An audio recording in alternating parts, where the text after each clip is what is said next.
This is the worst generation, the most evil generation since the flood of Noah. And it's getting worse every day. And it's not only society that is rotten. I'm telling you again, the so-called church, religious people are more like the world every day and are bringing the world into its so-called worship. There is no longer a fear of God in this world and in most churches. You know, we've been taught for a long time, falsely so, God's your friend, God's your buddy. God doesn't want you to be afraid of Him. I've heard preachers say, I'm not afraid of God. Why, if He loved me enough to save me, I'm His pal, I'm His buddy. But that does not ring true with Scripture.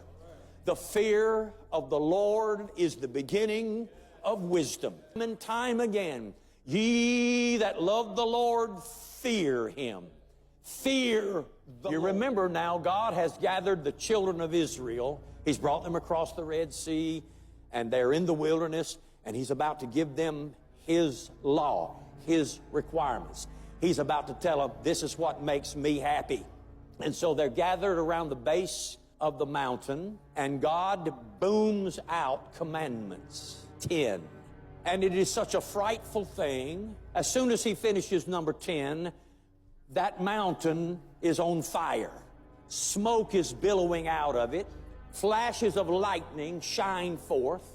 The ground is quaking. The people are shaking.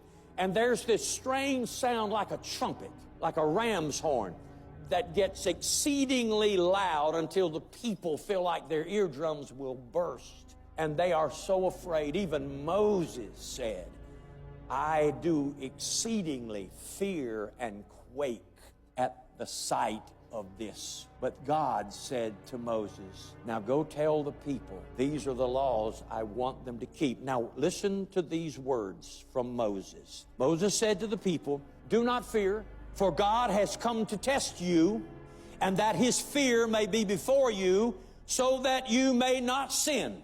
One translation says, your fear of Him will keep you from sinning. So what's the problem today? Why is there so much sin in the camp? Sin in the church, in the pulpit, in the home? Because we've lost our fear of God.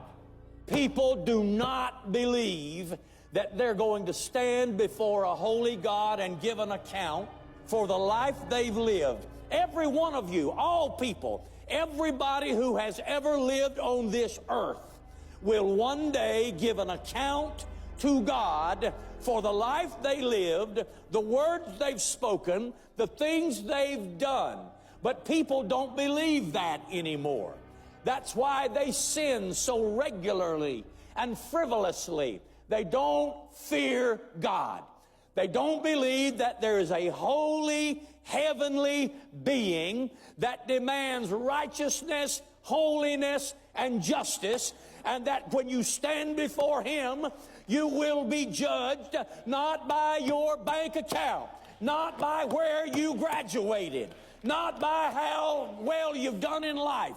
You will be judged by everything you've ever done, and the standard will be the holiness of God Himself.